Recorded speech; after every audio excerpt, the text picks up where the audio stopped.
The tape's origins slowly began to unravel as Megan flipped through the pages of the old, weathered diary they had found in the house. The diary was the key to understanding everything. It was written by Walter Creel, the man who had created the cursed tape. The pages were filled with his obsessive thoughts and disturbing ambitions, recounting how a seemingly normal filmmaker from the 1960s had been consumed by a dark, twisted dream.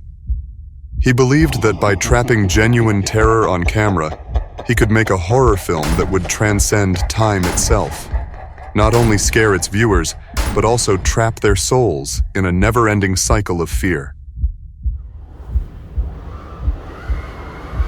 The howling wind outside the decaying house seemed to echo Creel's dark ambition as Megan turned the brittle pages.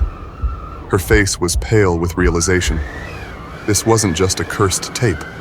It was a prison, a horrific world crafted by Creel's dark rituals and the occult. The VHS tape wasn't just a medium for fear. It was a tool to capture and enslave souls.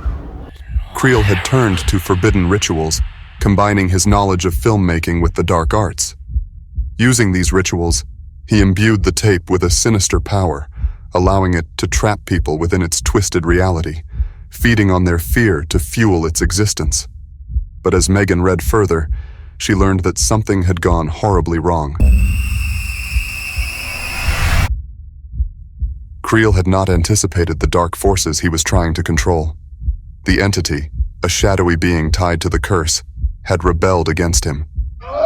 Creel's attempt to harness the entity's power backfired, and he was pulled into the very world he had created. Now, Creel's spirit was trapped within the cursed realm, serving the entity and feeding it new souls to sustain his twisted existence. Megan's voice was filled with a mixture of horror and resolve. There had to be a way out, a way to break the cycle. She refused to believe that they were doomed to share the same fate as Creel's countless other victims. But as they discussed their next steps,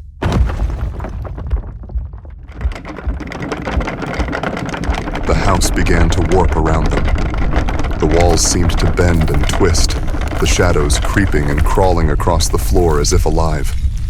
A familiar, low growl echoed through the air. The entity was coming. Megan and Ryan bolted for the exit, their hearts pounding as the walls closed in on them.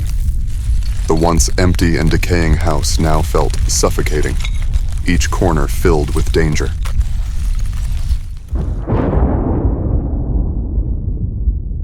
They barely escaped the house, stumbling into the darkened landscape outside just as the entity drew closer, its grotesque shadow stretching toward them. But then, they encountered someone they hadn't expected. Eddie, an older man who had been trapped in the cursed realm for years. Eddie was a stark contrast to Megan. He was cynical, bitter, and had long given up on any hope of escape. Eddie's voice was cold and detached as he revealed his grim understanding of the curse. There was no escape, he claimed, unless you were willing to sacrifice someone else. The only way out was to trick someone new into watching the tape, passing the curse on to them. Eddie's ruthlessness shocked Ryan and Megan, who had been clinging to the hope that there was some other way. But Eddie's words planted a seed of doubt in Ryan's mind. The idea of dooming someone else to take their place weighed heavily on Ryan, but Eddie's relentless manipulation began to wear him down. The thought lingered. What if there really was no other way out? Eddie's influence on Ryan grew as they ventured deeper into the cursed world.